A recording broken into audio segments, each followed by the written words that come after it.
Official YouTube channel of art academy. आप लोगों ने सही देखा, हम लोग आज क्या पढ़ने वाले हैं, ओम्स लॉ। आप लोगों ने ये कार्टून थंबनेल पे भी देखा और बिल्कुल सही, आज हम लोग ओम्स लॉ को ही पढ़ने वाले हैं। ओम्स लॉ बेसिकली इलेक्ट्रिसिटी का हर्ट है, इसके बिना इलेक्ट्रिसिटी बेकार है। आप आगे के भी क्लासेस में पढ़ोगे तो Ohm's law is the basic, ठीक है। ये अभी हम लोगों ने पढ़ा अभी तक इलेक्ट्रिसिटी, चार्जेस, उसके बाद फिर potential difference, volt meter, ammeter and current, ठीक है। ये सारी चीजें बेसिक थी। अब हम लोग ओम्स लॉ पढ़ेंगे जो कि आगे बहुत सारे लॉज होंगे जो कि इस पे बेस्ड बनेंगे। ओम्स लॉ, ओम्स एक साइंटिस्ट के नाम पे रखा गया इस लॉ को, जिन्होंने इस लॉ को डिस्कवर किया था, जिनका पूरा नाम जॉर्ज साइमन ओम्स था। तो उसको ओम्स लॉ, इसलिए हम लोग इसको ओम्स लॉ बोलते हैं। ओम्स लॉ को समझने के लिए हम सबसे पहले एक एग्जांपल से स्टार्ट करेंगे। इस एग्जांपल को भी मैं आगे चल के समझाऊंगा, बट पहले एक दूसरे एग्जांपल से हम समझ लें ताकि हमको ये समझने में बहुत आसानी हो। सपोज एक बीकर है, एक नहीं दो बीकर है, ठीक है, और दोनों में पानी भरा है, ठीक है, कोई भी लिक्विड भरा है, सपोज पानी भरा है। देन ये हो गया हमारा बीकर, और इन दोनों को अगर हम एक पाइप से कनेक्ट करेंगे, अगर हम इन दोनों को एक पाइप से कनेक्ट करेंगे तो क्या होगा पाइप से, तो क्या होगा इस केस में, इस केस में वाटर लेवल दोनों का बराबर है। यहां पे भी H1 हाइट पे है और यहां पे भी H1 हाइट में है, ठीक है। तो और दोनों प्लेस्ड भी एक लेवल पे है, दैट मीन्स कि दोनों का हाइट डिफरेंस 0 है, दोनों का हाइट सेम है। दैट मीन्स तो यहाँ पे क्या होगा, वाटर किसी में भी फ्लो नहीं करेगा, है ना। अब हम next figure 1, now take next example. Suppose हम लोगों ने एक बीकर लिया यहाँ पे और दूसरा यहाँ पे बीकर ले लिया।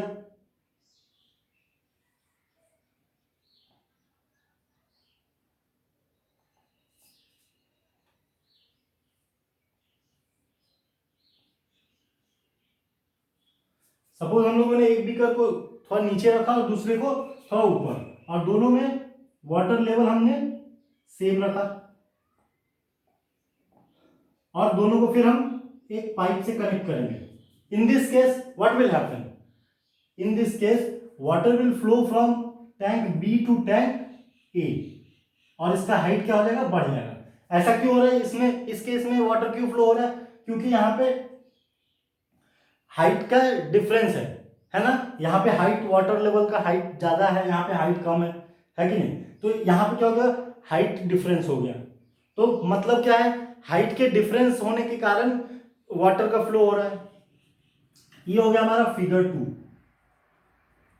अब सपोज करो इस पाइप को हम पतला कर देंगे, we will make this pipe thin, then what will happen, flow of water will get slow, है ना। पानी का बहाव क्या हो जाएगा, धीमा हो जाएगा। That means by changing its size of pipe और diameter of pipe, its flow rate of flow of water will also change, ठीक है। तो यहाँ पे किन दो चीजों पे वाटर का फ्लो डिपेंड कर रहा है, पहला तो हाइट के बेसिस पे, दोनों वाटर लेवल की हाइट क्या है, अगर दोनों का सेम है then water will not flow. If we change the height of both the tank or water level, then water from higher level will move toward lower level. And second is thickness of pipe, if we will increase the thickness of pipe, flow of water, rate of flow of water will increase, ठीक है। अब हम लोग electricity में इसको क्यों पढ़ रहे हैं, इसलिए क्योंकि हम लोग आगे मतलब हमारे करंट के फ्लो में भी ऑलमोस्ट केस सेम है, ठीक है। अब आप लोगों ने इस एग्जांपल को देख लिया, अब हम लोग आगे समझते हैं। एक सेल है यहां पे और दूसरा सेल है यहां पे। Now suppose this is of 1.5 volt and this is of 2 volt, तो यहां पे पोटेंशियल डिफरेंस कितना हो जाएगा, 0.5 वोल्ट। अब यहां पे क्या है, current will flow from this potential to this potential because this is at higher potential.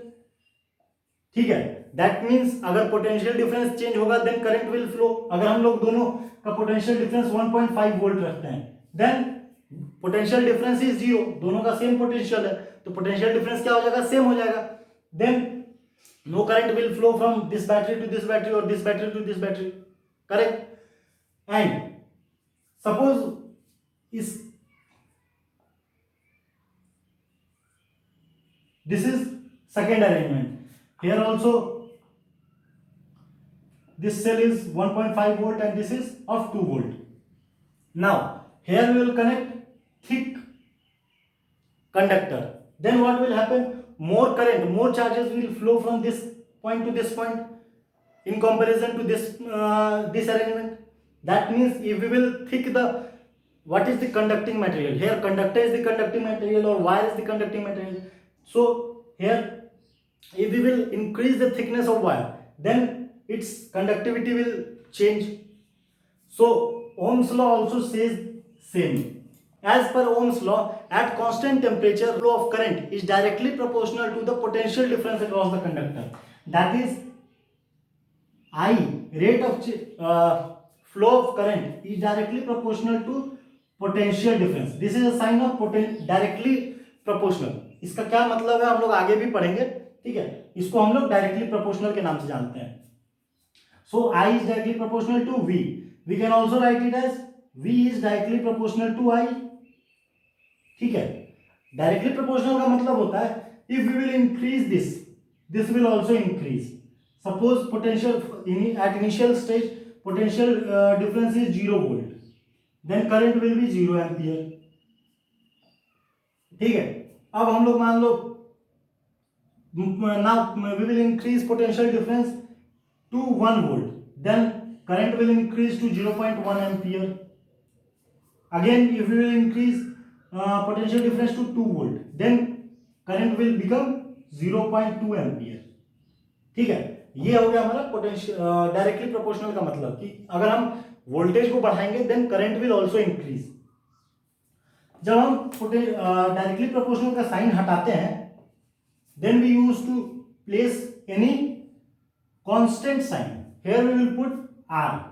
अगर हम लोग डायरेक्टली प्रोपोर्शनल के साइन को हटा के इक्वल टू लगाते हैं तो कोई एक कांस्टेंट हम प्लेस करते हैं, यहां पे हम आर कांस्टेंट प्लेस करेंगे। So our equation will be v equal to I R, और we can simplify it as R is equal to v upon I, where R is, R क्या है इसमें, जो हम लोगों ने कांस्टेंट डाला था उसको एक टर्म से हम रिप्रेजेंट करते हैं, दैट इज आर। उसको आर को क्या बोलते हैं हम, रेसिस्टेंस। हम लोगों ने पहले भी डिस्कस किया था ना, वोल्टमीटर और आमीटर में वोल्टमीटर का रेसिस्टेंस बहुत ज्यादा होता है, आमीटर का रेसिस्टेंस बहुत कम होता है, हम लोगों ने पढ़ा था ना। तो यही है resistance, this is a constant value and it is equal to the ratio of potential difference and current, ठीक है। अब देखो, अब इस डायग्राम का क्या मतलब है, हम लोगों ने इस डायग्राम को थंबनेल में देखा था। इस डायग्राम का क्या मतलब है, जैसा कि हम लोगों ने लास्ट क्लास में भी डिस्कस किया था that volt never flows, volt क्या कभी फ्लो नहीं होता, वोल्टेज कभी फ्लो नहीं होता। फ्लो कौन सा होता है, करंट, ठीक है, करंट फ्लो होता है। वोल्टेज क्या करता है, voltage creates condition for current और चार्जेस टू फ्लो। तो यहां पे क्या है, और रेसिस्टेंस क्या करता है, करंट के फ्लो को ऑब्स्ट्रक्ट करता है। Resistance is something like friction, like in mechanical forces friction obstruct the movement of a body. Similarly in this case ohm or resistance will obstruct the flow of charges or current. Resistance का unit होता है ओम,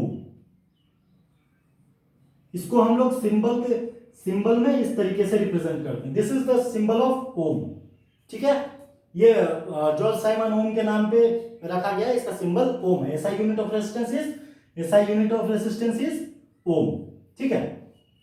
तो ये figure हमें क्या depict करता है, voltage is trying to push the current और charge through a wire, but ohm here resistance, resistance is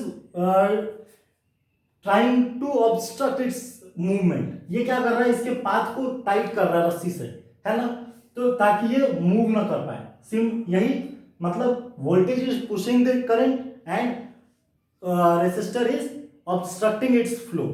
this diagram shows, इससे आपको बहुत इजीली समझ में आ जाएगा कि किसका क्या काम है। ओम कभी फ्लो नहीं कर, सॉरी, वोल्टेज कभी फ्लो नहीं करता है। वोल्टेज बस एक कंडीशन प्रोड्यूस करता है ताकि करंट फ्लो कर पाए।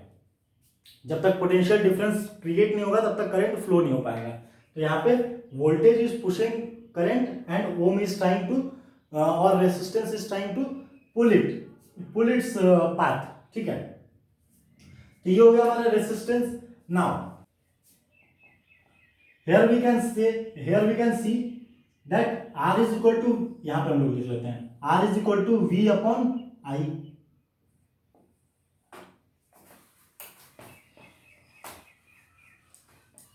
So we can also define resistance as, resistance को हम लोग क्या डिफाइन कर सकते हैं, resistance is a constant value और resistance is a ratio of potential difference and current between any two points।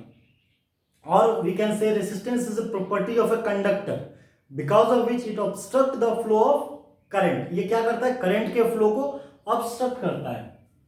Now we can also write it as I is equal to V upon R।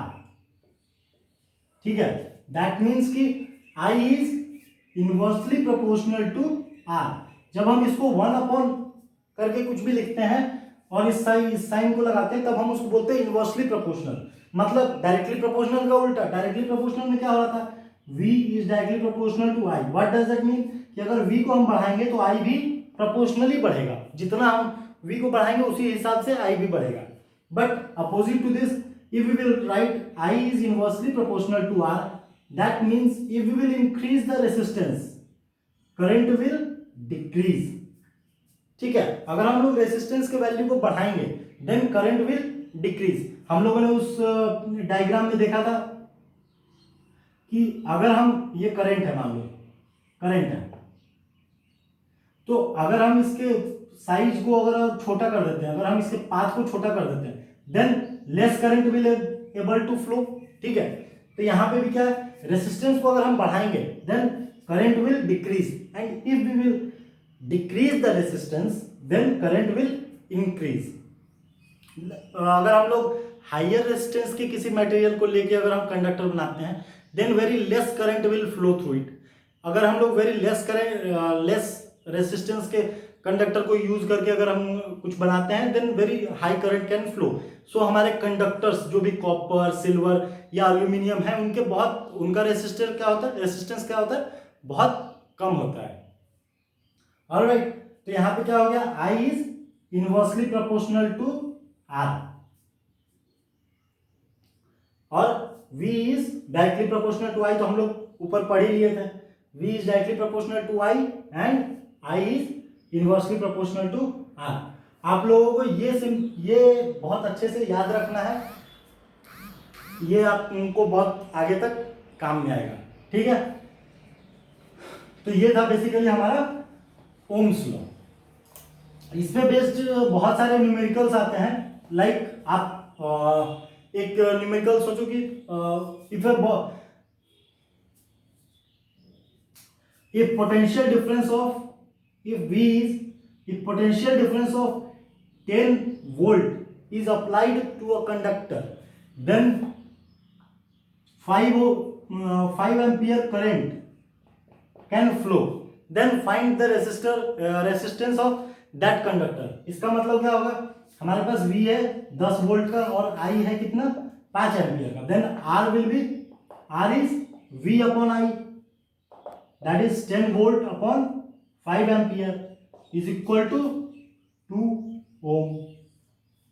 यहां पे resistance कितना हो गया, 2 ओम का। अगर हम लोग किसी वायर के अक्रॉस अगर हम 10 वोल्ट का पोटेंशियल डिफरेंस क्रिएट करते हैं और उसके थ्रू 5 एम्पियर का करंट फ्लो होता है then our resistance will be 2 ohm, है ना। रेसिस्टेंस हमारा कितना हो जाएगा, 2 ओम। सिमिलरली अगर हम लोग दूसरा एग्जांपल लेते हैं that resistance of a conductor is 50 ohm. Resistance of a conductor is 50 ohm and current flowing through it is 10 ampere. Current flowing through it is 10 ampere. Then find potential difference across the conductor. तो potential difference इस case में क्या हो जाएगा, हमारे पास क्या formula, R equal to V upon I. हम लोगों को क्या फाइंड करना है, potential difference. That means V is equal to I into R. I is 10 ampere and resistance is 50 ampere. That means potential difference कितना अप्लाई किया गया था, 500 वोल्ट है ना. पोटेंशियल डिफरेंस इस केस में कितना हो जाएगा, 500 वोल्ट.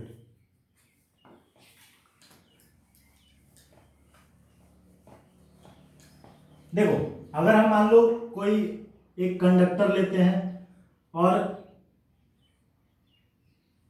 इसके क्रॉस सेल लगाते हैं, ठीक है, ये एक सेल हो गया और इसका पोटेंशियल डिफरेंस 1.5 वोल्ट है, ठीक है, और ये सपोज एक बल्ब है, ये क्या है, बल्ब. तो अगर हम 1.5 वोल्ट के बैटरी को लगाते हैं, then some current suppose I will flow, ठीक है. अब ये तो कॉमन सेंस की बात है कि अगर हम लोग इसके पोटेंशियल डिफरेंस को बढ़ा देते हैं, मतलब एक और सेल हम इसमें ऐड कर देते हैं, तो क्या हो जाएगा हमारा potential difference 3 volt. That means इसका क्या हो गया, पोटेंशियल डिफरेंस हम लोगों ने डबल कर दिया. That means potential then current will also get double, that is 2I will flow. मतलब अगर मान लो 0.1 एम्पियर पहले करंट फ्लो हो रहा था, अब कितना होगा, 0.2 एम्पियर है ना, अब 0.2 एम्पियर. तो ये हो गया हमारा पोटेंशियल डिफरेंस का मतलब. और यही हमारा ओम्स लॉ का स्टेटमेंट भी है. क्या है हमारा ओम्स लॉ का statement, at constant temperature current flowing through a conductor is directly proportional to the potential difference across the conductor. ठीक है बच्चों, आप लोग इसको बहुत अच्छे से याद करो क्योंकि ओम्स लॉ बेसिक है, हर्ट है हमारे पूरे इलेक्ट्रिसिटी का. इलेक्ट्रिक करंट आप आगे भी बहुत ज़्यादा पढ़ोगे, 11th-12th में भी पढ़ोगे, और इंजीनियरिंग वगैरह अगर आप लेते हो तो उसमें भी पढ़ोगे. तो आपको इलेक्ट्रिसिटी का बेसिक है ओम्स लॉ, तो ये आपको बहुत अच्छे से याद होना चाहिए. इस वीडियो को हम लोग बहुत ज़्यादा एक्सटेंड नहीं करते हैं, इस वीडियो को आप बार बार देखो और ओम्स लॉ को पहले कंफर्म करो. अगर कोई प्रॉब्लम होती है तो प्लीज़ लेट अस नो. आप लोग टेलीग्राम चैनल को भी ज्वाइन कर लो और हमें कमेंट करके भी बता सकते हो कि अगर आपको कुछ भी अगर ऐसा प्रॉब्लम आया या कुछ छूट गया हो तो please let me know. Till then stay at your home, stay connected and stay tuned. Thank you.